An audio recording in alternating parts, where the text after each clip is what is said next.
Alors, j'ai quelque chose de super cool pour toi aujourd'hui, vraiment.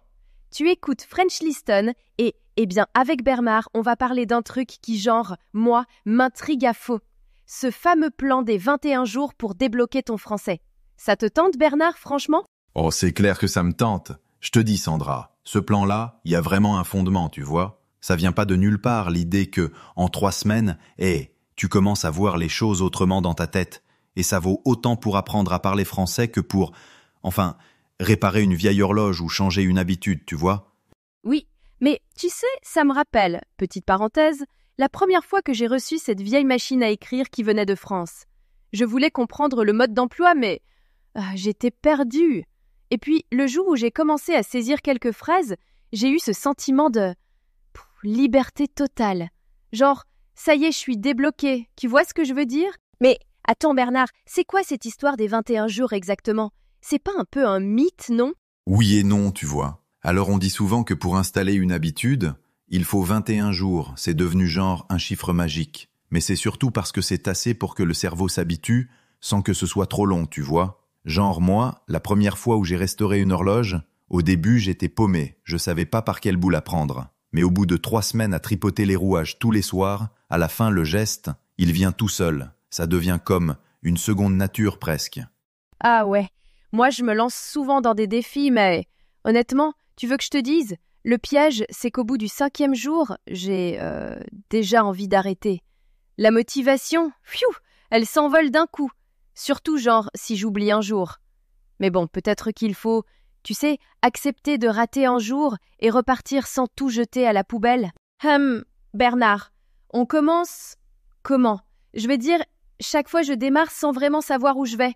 Je sais pas si c'est... Je suis pas la seule, hein? Non, pas du tout. Mais franchement, faut surtout cibler un objectif précis. Un truc qui semble petit, mais qui est réaliste. Par exemple, oser demander du pain à la boulangère. Ou tenir une conversation simple avec ton voisin français. Toujours du concret, tu vois. Comme en mécanique, tu répares pas toute l'horloge d'un coup. Tu commences par remettre la petite vis où il faut. Ah, tu me fais penser à ce moment au musée. J'ai fait un exposé devant tout le monde, en français, mais catastrophe! Je trouvais plus mes mots, je bégayais. Après ça, je me suis dit, bon, au lieu de stresser sur tout, je vais chercher un petit progrès chaque jour. Juste un, genre un nouveau mot ou une phrase bien dite. Tu sais ce qui m'aide beaucoup? J'écoute un podcast. Alors oui, petit clin d'œil à French Listen, forcément. Puis, après, je répète à haute voix ce que j'ai retenu. Même si c'est bancal, c'est pas grave. C'est comme ça qu'on s'habitue. Moi, j'ai une astuce. Un peu bizarre, tu vas te moquer. Je colle des post-it partout chez moi. Sur la bouilloire, sur le miroir, même sur mon vélo. Comme ça, chaque objet me parle français. Genre, pédale, guidon, ouvre-moi. Je trouve ça marrant. Et si je rate un jour, tant pis. Je me fâche pas. Je me dis que demain, ça ira mieux. Ouais, faut surtout pas être rigide, hein? Même si tu zappes une journée, l'important c'est de reprendre la route, tu vois? Je crois que, franchement, pratiquer avec d'autres, ça change tout. J'ai testé les cercles de conversation en ligne. Alors parfois, tu tombes sur des gens timides, ou toi-même tu te dis « Oula, j'ose pas ». Mais au final, tu te sens moins seul, grave. Tu me rappelles la fois où je me suis retrouvé à papoter avec un boulanger en Auvergne. C'était pas prévu. J'ai bafouillé moitié français, moitié anglais, mais le gars a pigé. Et c'est là que tu sens les petits progrès, vraiment. C'est dans l'échange, quoi. Bon, alors là, j'ai des astuces toutes simples. Genre, tu mets ton téléphone en français, tu lis tes vieilles recettes dans la langue, ou t'écoutes la météo tous les matins en français. Les petites touches comptent, crois-moi. Je fais pareil avec les courses. Je me lance le défi, tout traduire sur ma liste. Et parfois je parle à mes plantes, ne meurs pas s'il te plaît. Ou je laisse des messages à moi-même en français. C'est un peu idiot, mais ça détend, tu vois. Et puis, franchement, écrire ta liste de courses ou faire la météo pour ton chat, c'est excellent pour dédramatiser. Tu sais, même moi, en anglais, je me plante tout le temps. Alors en français, c'est normal de se gourer. Il faut célébrer chaque petit mot. Même si t'as un accent à couper au couteau, c'est pas grave. Oh, une fois en cours d'histoire, j'ai confondu révolte et révolution, et tout le monde a rigolé. Mon prof était génial, il a tourné la situation en blague, et en fait, ça a relaxé tout le monde. On n'est pas des robots, hein? Il y a une quantité d'apps, de chaînes YouTube, podcasts. On se perd, non? Moi, j'aime l'audio. Tu peux répéter à voix haute. Tu te juges moins, je trouve. Je dirais le plus important, c'est d'en choisir un ou deux et de s'y tenir vraiment. Faut pas passer ton temps à zapper d'un outil à l'autre, sinon tu passes ton temps à paramétrer des trucs au lieu d'apprendre. Tu vois ce que je veux dire? Mais il faut fêter tes progrès, même minuscules. Sérieux, une phrase complète, un bonjour sans bafouiller, c'est une victoire. Je suis peut-être trop enthousiaste, mais faites ça, vraiment. Invente-toi des rituels. Genre, chaque 10 nouveaux mots, tu t'offres un chocolat. Ou tu notes dans un carnet. Tiens, on avait une auditrice qui envoyait un emoji feu chaque fois qu'elle finissait un podcast entièrement en français. Faut pas voir le plan 21 jours comme une fin. C'est le début, en fait. Après ces 3 semaines, tu construis, tu continues sur cet élan. Petit à petit, tu te sens plus à l'aise. Et tu peux te faire une feuille de route. Pour le mois suivant, cette semaine, je teste un nouveau podcast. La suivante, j'appelle une amie. Enfin, plein d'idées. L'important, c'est de garder ce côté aventure, genre, on explore ensemble, tu vois? Exactement. C'est une équipe tous ensemble sur French Listen. Tu sais, écrire un journal, même 2 lignes chaque soir pour noter ta petite victoire du jour, je trouve que vraiment, ça change tout. Tu vois l'évolution et ça motive. Et pour pas s'ennuyer, tu varies. Un jour podcast, un jour une conversation, un autre jour lecture. C'est comme un buffet à volonté. Faut pas manger que des frites tous les jours, sinon on se lasse. Et si tu te fixes, je sais pas, apprendre 50 nouveaux mots dans le mois, c'est motivant mais atteignable. Je dirais, tu continues d'écrire dans ton journal de bord. Tu notes les petites victoires, tu relis après une semaine et ça fait du bien, vraiment. Et puis, tu bouges un peu les activités. Un jour un jeu, une vidéo, une rencontre linguistique, histoire de pas tourner en rond. Et chaque mois, un nouveau petit défi. Ça te pousse juste un cran plus loin, sans pression de marathon. Installe-toi un carnet, une appli si t'es geek, mais note chaque étape. T'as regardé un film en entier? Score. Tu participes à une rencontre linguistique? Boum, une autre case de cocher. C'est agréable de voir sa courbe de progression, même si elle monte doucement. Et puis, écrire son journal, ça structure tes pensées. Parfois, tu piges des trucs sur toi, même indépendamment du français. Mais bon, j'avoue, moi, j'oublie d'être régulière. Non mais tu fais déjà plein de choses sans t'en rendre compte, tu sais. La routine matinale, chez moi, c'est une chanson en français. Même si je pige pas tout, c'est pas grave. Après, je note 3 trucs dans un journal, genre « j'ai compris ce mot » ou « aujourd'hui il pleut, tant pis ».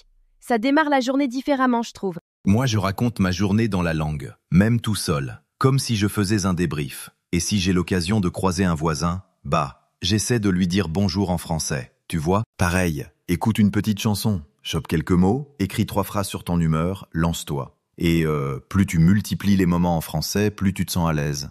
Et personne va te juger, hein. Même si tu commandes ce que tu vois dans la rue, c'est déjà ça. D'ailleurs, moi, parfois, je discute avec mon chat. C'est un public sympa, jamais critique. Bon, Bernard, t'es d'accord, hein? Garder un journal de progrès, ça aide à renforcer la motivation. Juste un mot, une phrase, c'est précieux. Diversifie tes supports, vidéos, jeux, rencontres, et chaque mois, un nouveau défi. C'est la clé pour pas décrocher et rester enthousiaste, même quand ça rame un peu. Commence toujours ta journée avec une touche en français. Chansons, articles, météo.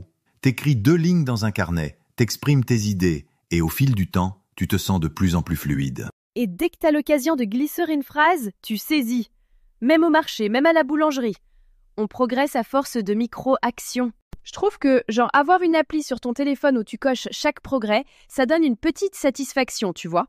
Et tu changes les méthodes selon les jours. Film, journal ou rencontre. Ça casse la routine. Et tous les mois, tu te fixes un nouveau petit objectif, genre apprendre 50 mots, ou réussir à tenir 10 minutes de conversation sans trop bégayer. C'est comme ça que tu restes motivé, que tu vois l'avancée. Fais-toi un carnet, une appli, même un calendrier mural. Visualise, coche, rayer, c'est cool. T'intègres de nouveaux supports chaque semaine, film, échange, journal, et tu continues tes petits défis chaque mois, histoire d'alimenter le moteur. Et puis, t'oublies pas de fêter chaque victoire.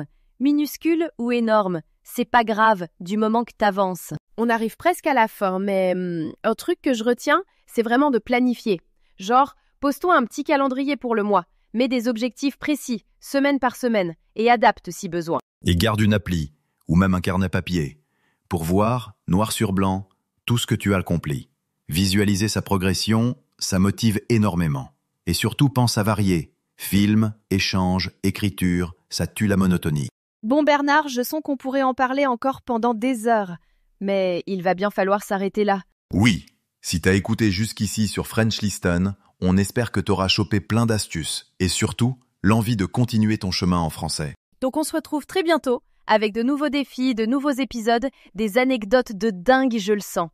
Merci Bernard, c'était trop bien de discuter de tout ça avec toi. Merci Sandra, toujours un plaisir, vraiment. On se dit à bientôt et surtout, amuse-toi avec le français, c'est ça le secret. Allez, ciao tout le monde, à la prochaine sur French Listen. Ne partez pas encore. Regardez maintenant la deuxième partie de l'épisode, elle vous réserve encore plein de conseils utiles et de surprises. Et si ce podcast vous a plu, pensez à vous, s'il vous plaît, abonner et à cliquer sur j'aime pour nous soutenir. Bonjour à tous et bienvenue pour cette la deuxième suite partie de notre épisode sur le plan de 21 jours pour débloquer votre français. Je suis Sandra et je suis ravie de vous retrouver aujourd'hui sur French Listen. Salut tout le monde, c'est Bernard. Dans cette deuxième partie, on va explorer un aspect vraiment essentiel de l'apprentissage du français, l'immersion culturelle. Parce que, voyez-vous, apprendre une langue, ce n'est pas seulement mémoriser du vocabulaire et des règles de grammaire. Exactement. Et c'est ce dont on a commencé à parler dans la première partie de notre épisode. Pour ceux qui nous rejoignent seulement maintenant, on a discuté des bases de notre plan de 21 jours pour améliorer votre français. Et maintenant, on va approfondir l'immersion culturelle qui est, absolument fondamentale. Alors, Sandra, qu'est-ce qu'on entend exactement par immersion culturelle ? Je pense que c'est important de clarifier ce concept pour nos auditeurs. Bien sûr, l'immersion culturelle, c'est le fait de s'entourer complètement de la langue et de la culture française dans votre vie quotidienne. C'est comme si vous plongiez dans un bain de français. Vous écoutez, vous lisez, vous regardez, vous respirez le français et la culture francophone. Et ça, c'est vraiment la clé pour progresser rapidement. Vous savez, j'ai rencontré tellement d'étudiants qui ont fait des années de cours de français, mais qui n'arrivent toujours pas à tenir une conversation spontanée. Exactement. Parce qu'ils n'ont jamais été exposés à du français authentique, à la façon dont les francophones parlent réellement. Et c'est là que notre plan de 21 jours devient vraiment intéressant. On ne veut pas seulement vous apprendre des mots et des phrases, on veut vous aider à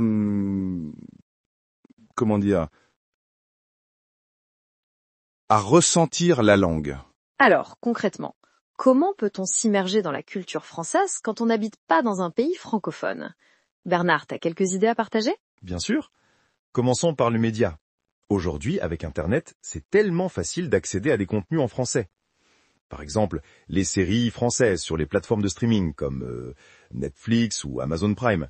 Des séries comme 10%, Le Bureau des légendes ou Lupin sont excellentes. Oh oui, j'adore 10%. Et tu sais ce qui est génial ? Beaucoup de ces plateformes proposent des sous-titres en français. Donc même si vous ne comprenez pas tout au début, vous pouvez suivre et progressivement, vous allez capter de plus en plus de choses.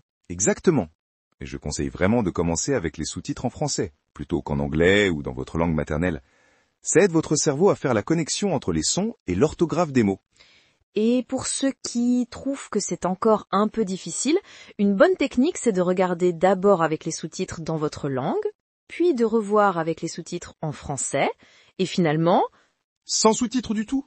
Oui, c'est une excellente progression. Et parlons aussi de la musique française. C'est un moyen super agréable de s'immerger dans la langue. Absolument. La musique française est tellement riche et variée. Des artistes comme Stromae, Angèle... ou les classiques comme Édith Piaf, Jacques Brel, il y en a vraiment pour tous les goûts. Et ce qui est génial avec la musique, c'est que les chansons restent dans la tête, n'est-ce pas ? Vous vous surprendrez à fredonner des refrains en français sans même vous en rendre compte. Et, petit conseil, cherchez les paroles en ligne et essayez de chanter en même temps. C'est excellent pour la prononciation. C'est vrai ? Et à propos de prononciation, je pense qu'on devrait parler des podcasts aussi, comme celui que vous êtes en train d'écouter en ce moment. Les podcasts sont parfaits pour s'habituer aux différents accents, au rythme de la langue. Tout à fait. Et il y a tellement de podcasts en français maintenant, sur tous les sujets imaginables. Des podcasts d'actualité, d'histoire, de cinéma, de sciences. Vous pouvez choisir selon vos centres d'intérêt. Et n'oublions pas la lecture. Les livres, les magazines, les sites web. Même si c'est difficile au début, commencez par des textes simples. Des articles de presse, des blogs sur des sujets qui vous passionnent. Et je recommanderais aussi les bandes dessinées. Les BD franco-belges comme Astérix, Tintin ou même des mangas traduits en français sont super pour apprendre. Il y a des images qui aident à comprendre le contexte et souvent un langage assez simple et direct. C'est une excellente suggestion. Et puis, c'est tellement plus agréable d'apprendre quand on s'amuse, non? La motivation, c'est la clé. Absolument. D'ailleurs, parlons de motivation. Comment rester motivé pendant ces 21 jours d'immersion culturelle? Parce que, soyons honnêtes, c'est un défi de s'y tenir tous les jours. Alors, j'ai quelques astuces pour ça. D'abord, je conseille de se fixer des objectifs réalistes. Par exemple, commencer par 15 minutes par jour d'écoute active, puis augmenter progressivement. Ne vous dites pas « je vais regarder un film en français tous les jours » si vous savez que ce n'est pas tenable dans votre emploi du temps. Exactement. Il faut être réaliste. Et aussi, varier les plaisirs. Un jour, vous écoutez de la musique, un autre, vous regardez une vidéo YouTube, un autre, vous lisez un article. Ça évite la monotonie et ça maintient votre intérêt. Et n'hésitez pas à vous créer un environnement francophone chez vous. Changez la langue de votre téléphone, de vos applications. Collez des post-it avec des mots en français sur vos objets du quotidien. Plus vous êtes exposé au français dans votre vie de tous les jours, plus ça devient naturel. Totalement d'accord. Et je voudrais ajouter quelque chose d'important. N'ayez pas peur de faire des erreurs. C'est normal et même nécessaire pour progresser. Oh oui, c'est tellement important ça. La peur de l'erreur est souvent ce qui bloque les gens dans l'apprentissage d'une langue. Mais vous savez quoi? Les francophones sont généralement très indulgents et même touchés quand quelqu'un fait l'effort de parler leur langue. Absolument. Et puis, l'immersion culturelle, ça passe aussi par la nourriture, les traditions. Pourquoi ne pas essayer de cuisiner des plats français, de célébrer certaines fêtes françaises? Oh, j'adore cette idée. Imaginez, vous préparez une ratatouille ou des crêpes tout en écoutant de la musique française. Vous créez vraiment une expérience immersive complète. Et si possible, trouvez des partenaires linguistiques. Des francophones qui veulent apprendre votre langue ou d'autres personnes qui apprennent le français comme vous. Il existe plein d'applications et de sites web pour ça. C'est vrai, l'apprentissage social est super efficace. On peut se motiver mutuellement, pratiquer ensemble, et n'oubliez pas les groupes Meetup ou les cafés linguistiques dans votre ville. Tout à fait. Et pour ceux qui n'ont pas cette possibilité, il y a aussi les échanges linguistiques en ligne, par visioconférence. C'est presque aussi bien. Maintenant, j'aimerais qu'on parle un peu de l'importance de comprendre les codes culturels quand on apprend une langue. Parce que, la langue et la culture sont indissociables, n'est-ce pas? Exactement. Par exemple, en France, la façon de saluer, de remercier, les formules de politesse, tout ça est codifié et peut être très différent de ce que vous connaissez dans votre culture. Et ça fait partie de l'apprentissage. Tout à fait. Par exemple, savoir quand utiliser tu ou vous, c'est culturel. Ou encore comprendre pourquoi les Français peuvent parfois sembler directs ou critiques, alors qu'en fait, c'est juste leur façon de communiquer. Et n'oublions pas l'humour. L'humour est tellement lié à la culture. Comprendre les blagues, les références culturelles, c'est souvent le niveau ultime de maîtrise d'une langue. Oh, et les expressions idiomatiques. Elles sont pleines de références culturelles. Quand un Français dit « il pleut comme vèche qui pisse » ou « avoir un coup de foudre », c'est impossible de comprendre si on traduit mot à mot. Exactement. Et c'est là que l'immersion culturelle prend tout son sens. En vous exposant régulièrement à la langue dans son contexte authentique, vous allez progressivement saisir toutes ces nuances. Maintenant, j'aimerais qu'on donne quelques conseils pratiques pour organiser ces 21 jours d'immersion. Comment structurer son temps? Bernard, tu as des idées? Oui. Je pense qu'il faut diviser la journée en petits moments d'immersion. Par exemple, le matin, pendant le petit déjeuner, écoutez un podcast en français. Dans les transports, écoutez de la musique française. Le soir, regardez un épisode d'une série. C'est une excellente approche. Et je conseille aussi de tenir un journal de bord de votre progression. Notez les nouveaux mots, les expressions que vous apprenez chaque jour, vos victoires, vos défis. Ça vous permet de voir vos progrès et ça booste la motivation. Tout à fait. Et pourquoi ne pas se fixer un thème pour chaque jour ou chaque semaine? Par exemple, une semaine sur la gastronomie, une autre sur le cinéma français. Ça donne une structure à votre apprentissage. J'adore cette idée. Et ça permet de découvrir différents aspects de la culture francophone. Parce que, n'oublions pas, le français ne se limite pas à la France. Il y a le Québec, la Belgique, la Suisse, de nombreux pays d'Afrique. Exactement. La francophonie est tellement riche et diverse. Et c'est aussi important de s'exposer à différents accents, différentes expressions régionales. Tout à fait. Et pour conclure sur notre plan de 21 jours, je dirais que la clé, c'est la régularité. Même si certains jours vous êtes fatigué ou moins motivé, faites au moins un petit quelque chose en français. Oui, c'est comme faire du sport ou un régime. La constance est plus importante que l'intensité. Mieux vaut 15 minutes tous les jours que 2 heures une fois par semaine. Et n'oubliez pas de vous récompenser. Après chaque semaine réussie de votre plan de 21 jours, offrez-vous quelque chose qui vous fait plaisir. Ça renforce positivement votre cerveau. Excellente suggestion! Et maintenant, on arrive à la fin de cet épisode. J'espère sincèrement que ces conseils vous aideront dans votre apprentissage du français. Oui, et n'hésitez pas à nous faire part de vos progrès, de vos expériences avec ce plan de 21 jours. Vous pouvez nous laisser un commentaire, nous envoyer un message. On adorerait avoir de vos nouvelles. Et si vous avez aimé cet épisode, n'oubliez pas de vous abonner à French Listen pour ne manquer aucun de nos prochains contenus. Dans le prochain épisode, nous parlerons des erreurs les plus courantes en français et comment les éviter. Ça va être super intéressant. Absolument. Alors, à très bientôt pour de nouvelles aventures linguistiques. Merci beaucoup d'avoir écouté et n'oubliez pas, l'immersion culturelle est la clé pour débloquer votre français. Au revoir et à la semaine prochaine.